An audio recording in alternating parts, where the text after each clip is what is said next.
Anthropic, the company behind Claude, was originally in talks to partner with the US Department of Defense.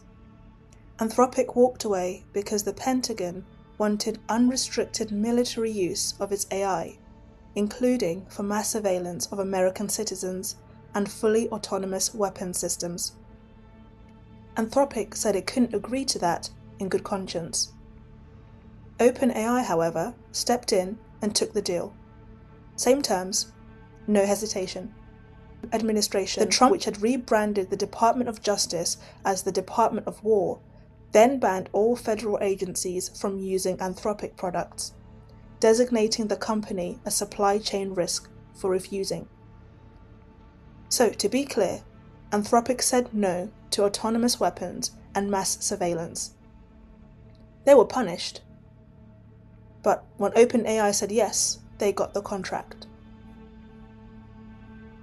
ChatGPT uninstalls jumped 295% day over day on February 28, compared to a typical daily uninstall rate of just 9%.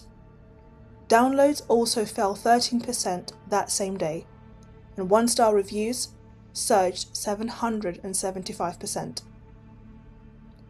A movement of Quit ChatGPT claims over 1.5 million users have signed a pledge to delete the app. One of the most upvoted posts in the history of the ChatGPT subreddit called on users to cancel their subscriptions. "You are training a war machine," it said. Guides on how to transfer your conversation history to Claude spread everywhere.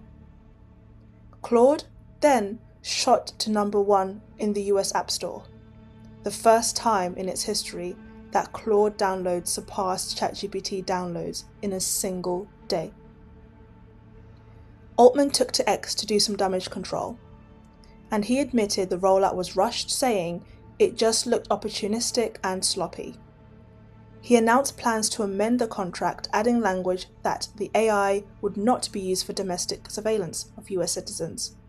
But here's the thing, that's exactly what Anthropic refused to sign without those guarantees. OpenAI signed it first and added the guardrails after getting caught. Altman also said, "There are many things that the technology just isn't ready for," which is a strange thing to say after you've handed it to the military. This isn't just a PR disaster. This is a company that built its entire brand on being safe, responsible, being an AI for the benefit of humanity.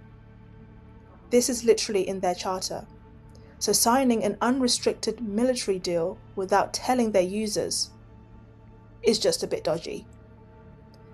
And it comes on top of everything else: the ads, the leadership exodus, the whistleblower, the financial losses. Each story on its own looks like a bad week, but put them together and you start seeing a pattern.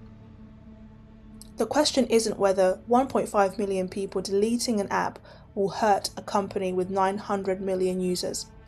It won't. The question is, what does OpenAI actually stand for now?